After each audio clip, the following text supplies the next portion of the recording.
हरे कृष्णा सभी को। हम लोग स्टार्ट करते हैं अभी। ओम अज्ञानतिमिरन्धस्य ज्ञानाञ्जनशलाकया चक्षुरुन्मिलितं येन तस्मै श्रीगुरुवे नमः। श्रीचैतन्यमनोभीष्टं स्थापितं येन भूतले स्वयं रूप स्वयं रूप कदा मह्यं ददाति स्वपदान्तिकम्। वन्देऽहं श्रीगुरो श्रीयुतपदकमलं श्रीगुरुन् वैष्णवांश्च श्रीरूपं साग्रजातां सगण रघुनाथान्वितं तं सजीवं साद्वैतं सावधूतं परिजनसहितं कृष्णचैतन्यदेवं श्रीराधा कृष्णपादान् सगण ललिता श्रीविशाखा पितामहश्च। हे कृष्ण करुणा सिंधु दीनबंधु जगतपते गोपेश गोपिका कांत राधा कांत नमोस्तुते। तप्त कांचन गौरांगी राधे वृंदावनेश्वरी वृषभानुसुते देवी प्रणमामि हरिप्रिये। वाञ्छाकल्पतरुभ्यश्च कृपा सिन्धुभ्येव च पतितानां पावनेभ्यो वैष्णवेभ्यो नमो नमः। नमो विष्णुपादाय कृष्णपृष्ठाय भूतले श्रीमते भक्तिवेदांत स्वामिनिति नामिने। नमस्ते सरस्वती देवे गौरवाणी प्रचारिणे निर्विशेष शून्यवादी पाश्चात्य देश तारिणे। जय श्री कृष्ण चैतन्य प्रभु नित्यानंद श्री अद्वैत गदाधर शिवासादि गौर भक्त वृंद। हरे कृष्णा कृष्णा कृष्णा हरे हरे हरे राम राम राम हरे हरे। जय श्री प्रभुपाद की जय। अनंत कोटि वैष्णव वृंद की जय। हरे कृष्णा। सभी का स्वागत है। आवाज मेरी नहीं सुनाई दे रही है क्या? आवाज आ रही है मेरी? हाँ प्रभु जी, आ रही है आवाज। आ रही है ना? तो हम्म। मयूर प्रभु आप एक बार फिर से हेडसेट को जी जी। कनेक्ट करके देखिए ठीक हरे से। कृष्णा। आ रही है ना प्रभु जी आपको? हाँ जी हाँ जी। ओके ओके, थैंक यू प्रभु जी। ठीक है, एक सेकंड।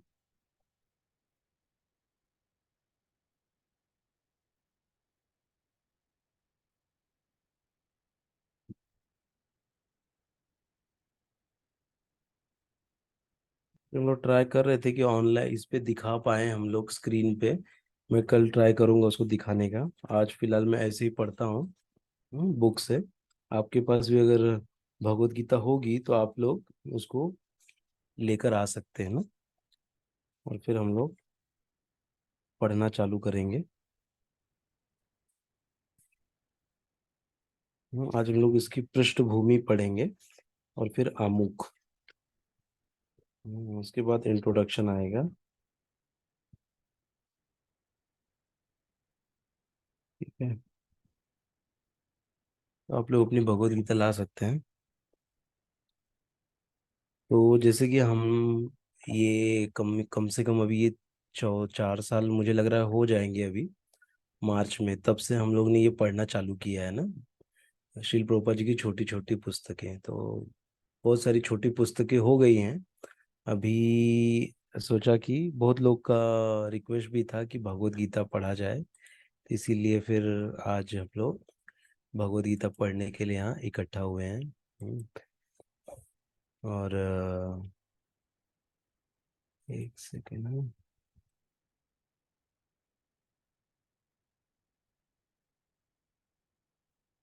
ठीक है, इसीलिए आज हम लोग यहाँ पर भगवत गीता पढ़ने के लिए इकट्ठा हुए हैं। तो ये भगवत गीता कहते हैं कि सब ग्रंथों का सार है ना। तो इसको पढ़ना, इसको जानना हमारे लिए बहुत जरूरी है। क्यों? क्योंकि अभी हम लोग वैष्णव बन रहे हैं और हम लोग इस्कॉन को रिप्रेजेंट कर रहे हैं। हाँ? तिलक लगाकर, कंठी पहन के, या जैसे भी मतलब सबको बता बता रहे हैं हम लोग कि हम लोग इस्कॉन को फॉलो करते हैं ना। लेकिन इस्कॉन की फिलॉसफी क्या है, तो वो जानना भी बहुत जरूरी है।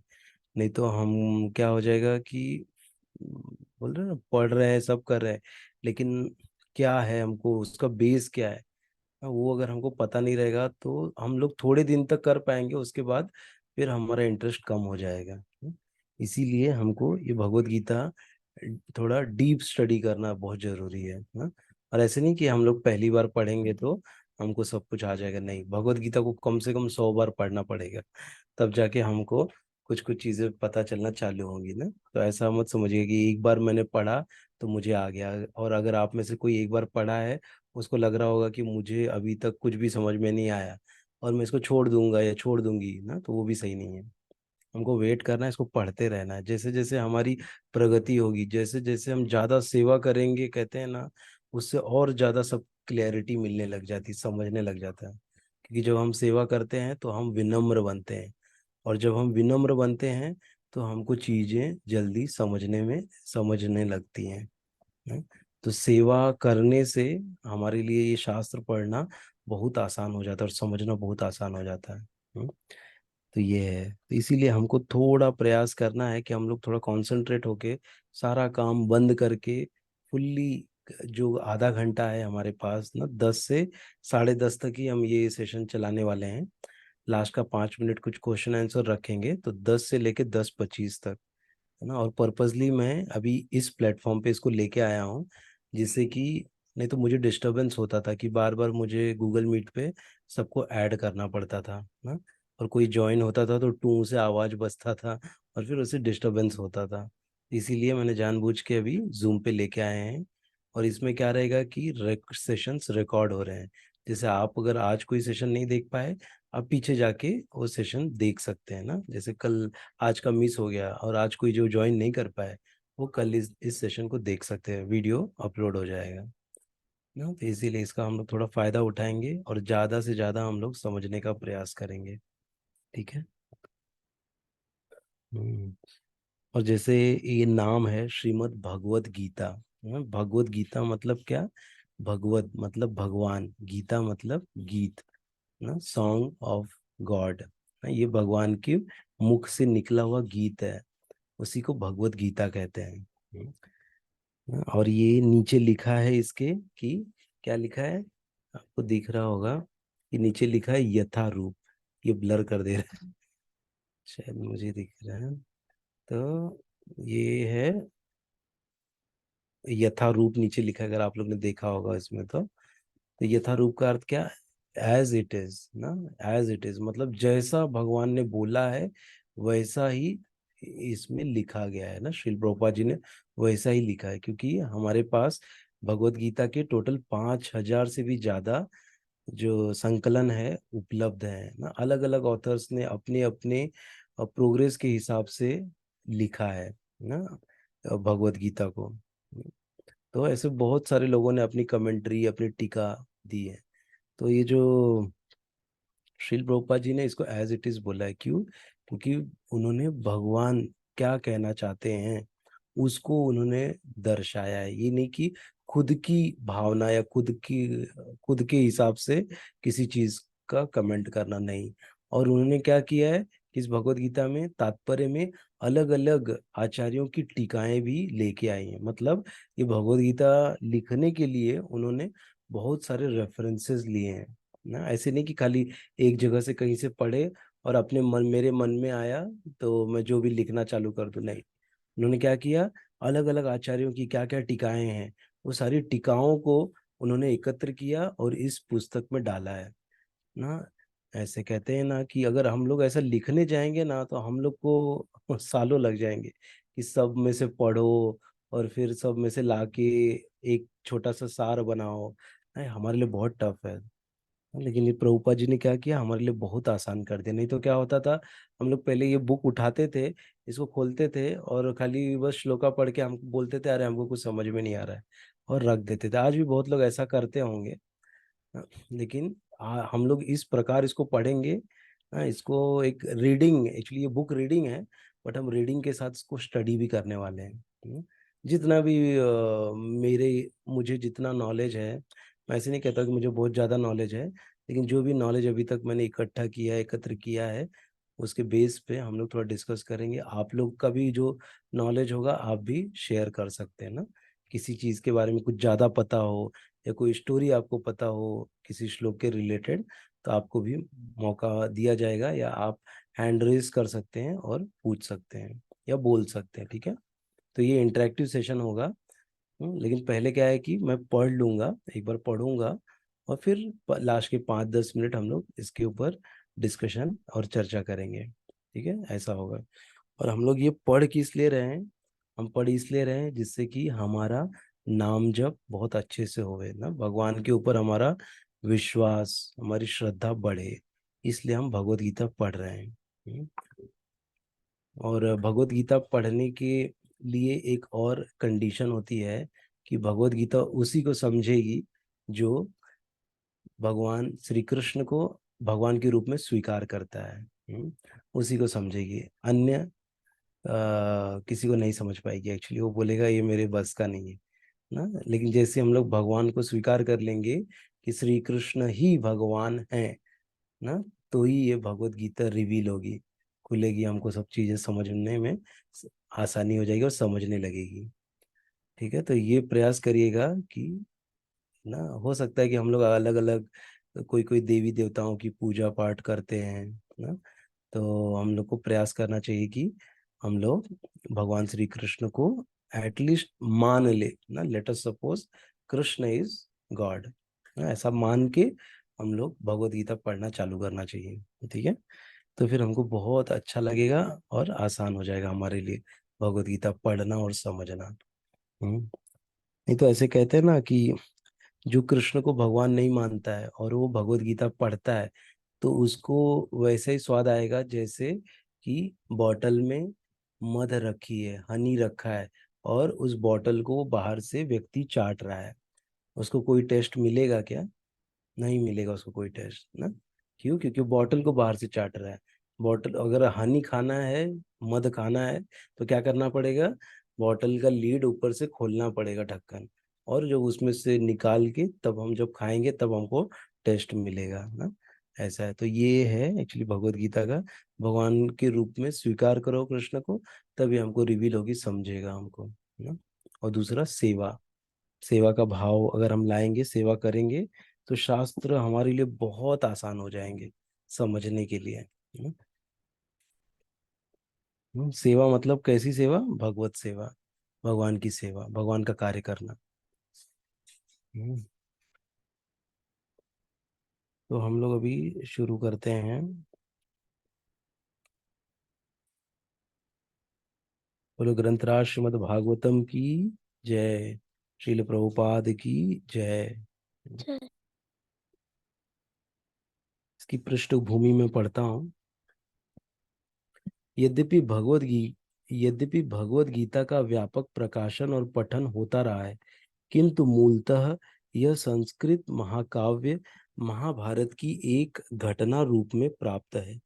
महाभारत में वर्तमान कलयुग तक की घटनाओं का विवरण मिलता है। इसी युग के प्रारंभ में, आज से लगभग 5000 वर्ष पूर्व, भगवान श्री कृष्ण ने अपने मित्र तथा भक्त अर्जुन को भगवत गीता सुनाई थी ना। उनकी यह वार्ता, जो मानव इतिहास की सबसे महान दार्शनिक तथा धार्मिक वार्ता है, उस महायुद्ध के शुभारंभ के पूर्व हुई, धृतराष्ट्र के 100 पुत्रों तथा उनके चचेरे भाई पांडवों के मध्य होने वाला था। धृतराष्ट्र तथा पांडु भाई भाई थे, जिनका जन्म कुरुवंश में हुआ था, और जो राजा भरत के वंशज थे, जिनके नाम पर ही महाभारत नाम पड़ा। चूंकि बड़ा भाई धृतराष्ट्र जन्म से अंधा था, अतएव राज सिंहासन उसे न मिलकर उसके छोटे भाई पांडु को मिला। पांडु की मृत्यु बहुत ही कम आयु में हो गई, अतएव उसके 5 पुत्र युधिष्ठिर, भीम, अर्जुन, नकुल, सहदेव धृतराष्ट्र की देखरेख में रख दिए गए, क्योंकि उसे कुछ काल के लिए राजा बना दिया गया था। इस तरह धृतराष्ट्र तथा पांडु के पुत्र एक ही राजमहल में बड़े हुए। दोनों ही को गुरु द्रोण द्वारा सैन्य कला का प्रशिक्षण दिया गया, और पूज्य भीष्म पितामह उन्हें सलाह देते रहते थे। इतने पर भी धृतराष्ट्र का सबसे बड़ा पुत्र दुर्योधन पांडवों से घृणा और ईर्ष्या करता था, और अंधा तथा दुर्बल हृदय धृतराष्ट्र पांडु पुत्रों के बजाय अपने पुत्रों को राज्य का उत्तराधिकारी बनाना चाहता था। हाँ, देखिए यहाँ पर प्रॉब्लम दे दिया है ना, ये प्रॉब्लम स्टेटमेंट है। क्या? कि दुर्योधन था जो सबसे बड़ा पुत्र था धृतराष्ट्र का, वो क्या करता था? पांडवों से घृणा और ईर्ष्या करता था ना। और जो था धृतराष्ट्र, वो क्या था? अंधा था और दुर्बल हृदय, हृदय उसका बड़ा कमजोर था। धृतराष्ट्र के पांडु पुत्रों के मतलब बड़ा विशाल हृदय नहीं था ना, नहीं तो सबको अपने पुत्र के समान मानता था। हाँ, लेकिन उसका हृदय छोटा था, कमजोर था, या जो भी बोल लो। हम्म, पुत्रों को राज्य का उत्तराधिकारी बनाना चाहता था। किसको? अपने पुत्रों को। इस तरह धृतराष्ट्र के परामर्श से दुर्योधन ने पांडु के युवा पुत्रों को जान से मार डालने का षड्यंत्र रचा। किसके परामर्श से? धृतराष्ट्र के परामर्श से। पांचों पांडवों अपने चाचा विदुर तथा अपने ममेरे भाई कृष्ण के संरक्षण में रहने के कारण अपने प्राणों की रक्षा करते रहे। कृष्ण कोई सामान्य व्यक्ति नहीं, अपितु साक्षात परम ईश्वर हैं, जिन्होंने इस धरा धाम में अवतार लिया था और अब एक राजकुमार की भूमिका अदा कर रहे थे। वे पांडु की पत्नी कुंती तथा पृथा के भतीजे थे। इस तरह संबंधी के रूप में तथा धर्म के पालक होने के कारण वे पांडु पुत्रों का पक्ष लेते रहे और उनकी रक्षा करते रहे। किंतु चतुर दुर्योधन ने पांडवों को जुआ खेलने के लिए ललकारा।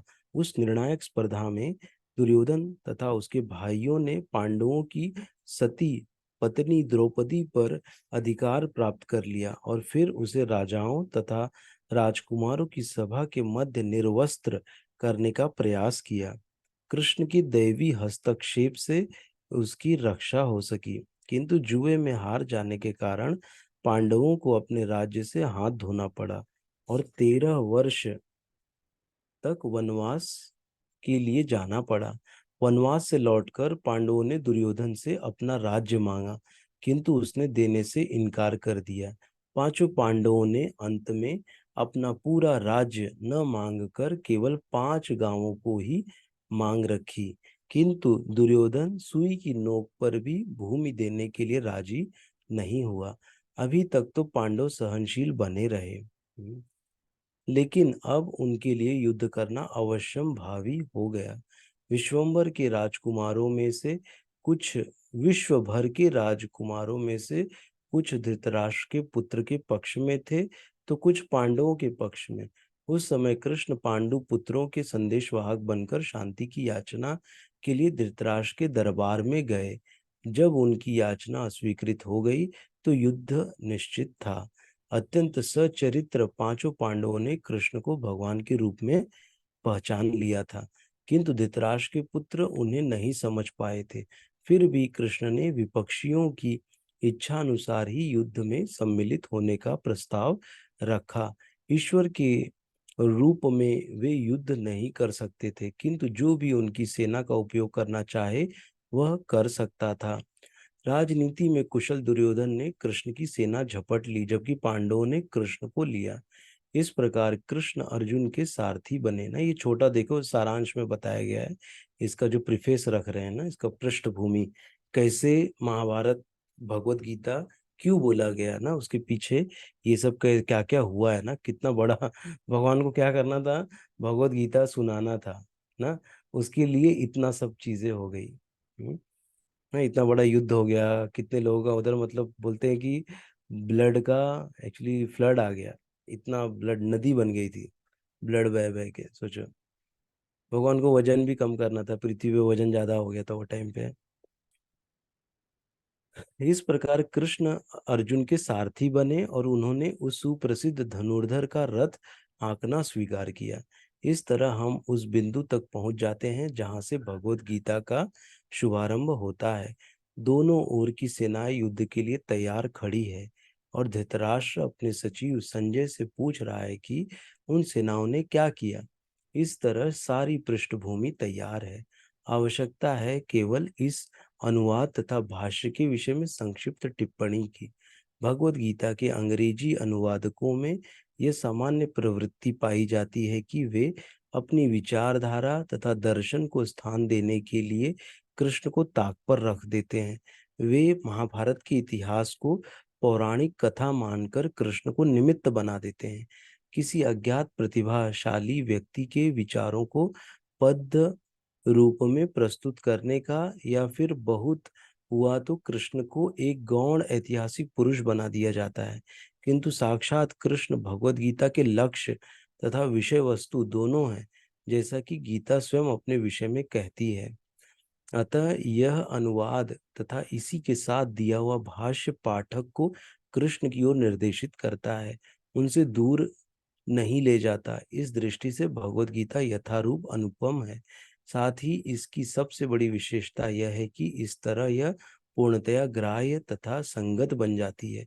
चूंकि गीता के वक्ता एवं उसी के साथ चरम लक्ष्य भी स्वयं कृष्ण है, अतएव यह चूंकि गीता के वक्ता एवं उसी के साथ चरम लक्ष्य भी स्वयं कृष्ण है, अतएव यह ही एकमात्र ऐसा अनुवाद है जो इस महान शास्त्र को सही रूप में प्रस्तुत करता है।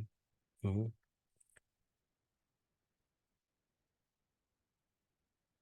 हाँ, ये ऐसा अनुवाद मतलब जो श्रील प्रभुपाद जी ने अनुवाद दिया है, वही ऐसा अनुवाद है जो कि महान शास्त्र को सही रूप में प्रस्तुत करता है। क्योंकि भगवान को सेंटर में रख के, क्योंकि हर चीज सब जगह क्या है, परमेश्वर और ऐसा सब बता दिया गया है ना, परमात्मा ने बोला है, परमेश्वर ने बोला है। अब अपना पूरा जिंदगी चली गई समझने में कि कौन है परमात्मा कौन है परमेश्वर। हम्म। यहाँ पर क्लियर बोला गया है कि श्री भगवान उवाच, मतलब कौन भगवान है, भगवान श्री कृष्ण है। भगवान श्री कृष्ण ने कहा है ना, मैया अध्यक्षेण सुईते सचराचरम, या जो भी जितना भी मैया मैया माम, है ना, माम अनुस्मरण अनुस्मर च युद्धश्च बोला गया ना बहुत जगह कि मेरा स्मरण करो युद्ध करो, अर्जुन को बोला। तो मेरा स्मरण करो मतलब किसका, ना घुमाने वाले घुमाएंगे किसका, परमात्मा का, परमेश्वर का। लेकिन कौन है परमात्मा कौन है परमेश्वर नहीं पता है ना। इसीलिए क्या होता है कि ये लोग सब शुष्क रूप में खाली बस जानते हैं ना, डीप लेवल में, क्योंकि कृपा ही नहीं मिलेगी ना जब तक सही चीज से समझेंगे नहीं। किसने बोला है ना, कृष्ण ने बोला है। जब तक ये खुलकर बोलेंगे नहीं तब तक कृपा मिलेगी नहीं, और तब तक शास्त्र खाली ऊपरी तौर पे समझेगा, डीपली नहीं समझ पाएंगे ना। ऐसा, और वो प्रभाव भी नहीं डल पाएगा, प्रभाव नहीं आ पाएगा एक्चुअली। जैसे हम देखे हैं कि ये भगवत गीता पढ़ के बहुतों का उद्धार हो गया ना, बहुत लोग ने बहुत कुछ चीजें सीख ली हैं और इंस्पिरेशन मिला है, बहुत सारी गंदी आदतें छूट गई हैं ना। अच्छा अच्छा जीवन यापन करने लग गए हैं भगवत गीता पढ़ के।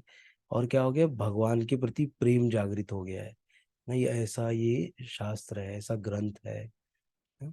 अभी तो मैं पढ़ रहा हूँ, लेकिन आप लोग को भी अपने जीवन में टारगेट रखना है कि कम से कम 100 बार इसको पढ़ना है मुझे अपने पूरे जीवन भर में, जीवन काल में।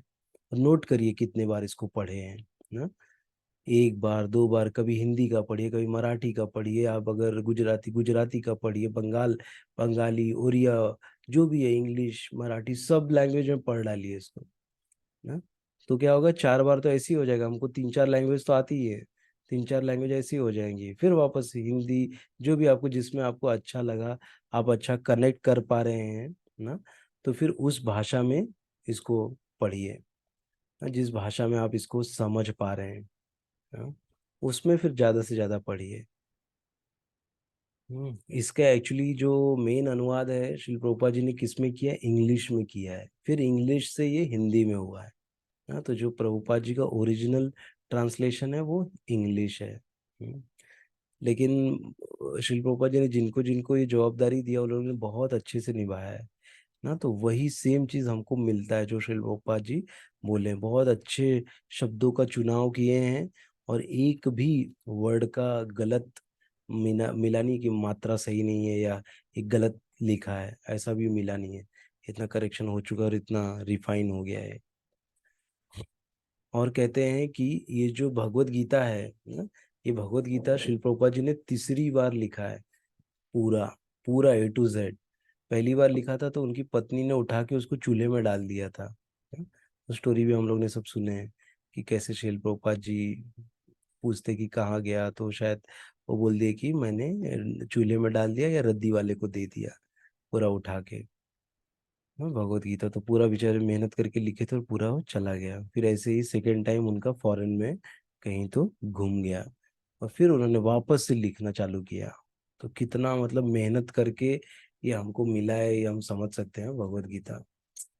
इसलिए इस इतने लोग का ये हृदय परिवर्तित कर रहा है। तो आज हम लोग यहीं तक पढ़ेंगे। आगे का हम लोग का आमुख है, आमुख पढ़ेंगे, उसके बाद भूमिका पढ़ेंगे। तो इसमें कम से कम हमारा थोड़ा एफर्ट जाएगा भूमिका, क्योंकि बड़ा है। 27 पेज का है। 27 पेज के बाद चालू होगा अध्याय 1 ना। तो जो पहली बार भगवत गीता पढ़ता है ना, तो उसको ये सब चीजें नहीं पढ़ने की जरूरत है, हाँ। भूमिका, आमुख और इंट्रोडक्शन, प्रीफेस, ये सब पढ़ने की कोई जरूरत नहीं है। सीधा आगे बढ़ जाओ, सीधा अध्याय 1 से पढ़ना चालू करो। क्योंकि मेरा पर्सनल एग्जाम्पल है कि मैं इसी में 4 साल गंवा दिया था, अध्याय 1 पे पहुंच ही नहीं पाता था। तो इसीलिए आप लोग क्या करना, अध्याय 1 से पढ़ना जब भी आप पढ़ना चालू करोगे। लेकिन चूंकि आप लोग के लिए अच्छा है कि मैं ये सारा चीज कवर कर रहा हूँ, हाँ, तो आप लोग को याद रहेगा। जैसे आज हमने क्या पढ़ा, कैसे पांडु और धृतराष्ट्र थे, फिर कैसे वो लोग, पांडु एक्सपायर हो गए, फिर कैसे उनका जो पांडु पुत्रों को धृतराष्ट्र के देख रेख में रखा गया है, हाँ? और फिर कैसे वो लोग युद्ध तक पहुंचे ना, उनको वो दुष्ट क्रीड़ा में हार गए। और फिर उनको क्या मिला, वनवास मिला 13 साल का। फिर 13 साल का वनवास काट के आए, तब तक इंद्रप्रस्थ और ये सब पे कौन कब्जा कर लिया था, दुर्योधन ने। और दुर्योधन से फिर खाली क्या बोले, अब सब ले लो, खाली हमको 5 गांव दे दो ना। मतलब 5 गांव, मतलब क्या हो गया, एक पूरे बोरी में से वो लोग खाली बस, वो बोलते हैं ना कि समझ लो 40-50 ग्राम चावल मांग रहे हैं, पूरा 100 कुंटल की गोनी में से। तो वो भी देने के लिए दुर्योधन ने क्या कर दिया, मना कर दिया कि मैं ये 5 गांव नहीं दूंगा। तो फिर उनके पास दूसरा कोई चारा नहीं था बजाय युद्ध के। हाँ, तो वो दोनों ने क्या किया, युद्ध हुआ दोनों में। और जबकि कृष्ण गए मनाने के लिए भी कि बाबा मान जाओ, मत करो युद्ध, फिर भी माने नहीं। श्री कृष्ण तो चाहते ही थे कि युद्ध हो जाए, जिससे कि भगवत गीता सुनाने मिले, हाँ? फिर भी मतलब प्रयास किए उन्होंने जाके ना, मध्यस्थ बन के, राजदूत बन के गए थे। तो ये सब हमने पढ़ा। और फिर कैसे दोनों सेनाएं आमने सामने कुरुक्षेत्र युद्ध स्थल पे आई, और दोनों का आमना सामना हुआ है। और फिर भगवान जी भगवत गीता बोलने का प्रारंभ करेंगे ना। तो ये हमने आज पढ़ा था। अभी अगला हम लोग कल पढ़ेंगे, आमुख करके है। ठीक है, किसी को कुछ ऐड करना है, बोलना है, तो आप अनम्यूट करके बोल सकते हो।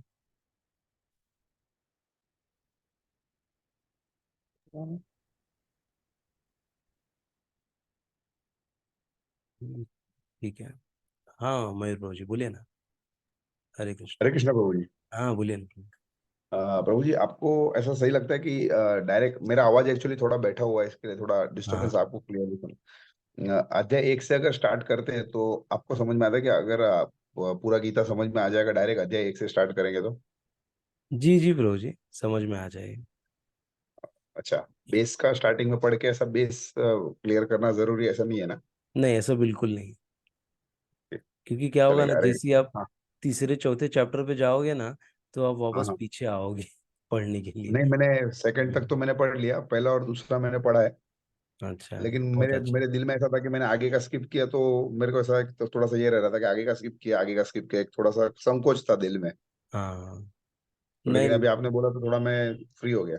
अच्छा, नहीं नहीं, बहुत अच्छा है एक्चुअली। वो अगर नहीं तो आप पढ़ ही नहीं पाते थे, आप वहीं पर रुक जाते थे, क्योंकि वो थोड़ा कॉम्प्लेक्स भी लिखा हुआ है ना, राइट। तो उसको समझने में थोड़ा टफ लगता है, जो प्रीफेस और इंट्रोडक्शन है सब।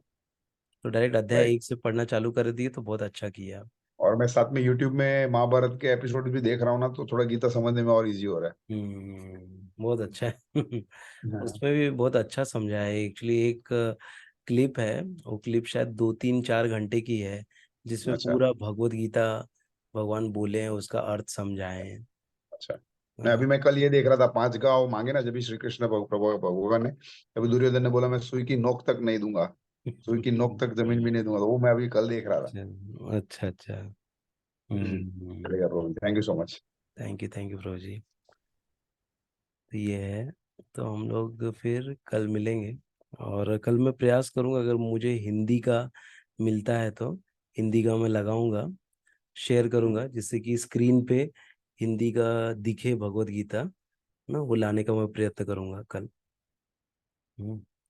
और आप लोग ये डाउनलोड कर लेना, एंड्रॉयड ऐप है अगर आपके पास एंड्रॉयड मोबाइल, तो किड्स लाइफस्टाइल हब करके इसमें गूगल प्ले पे जाके सर्च मार के उस पे क्या बोलते हैं उसको, गूगल प्ले ही बोलते हैं ना शायद।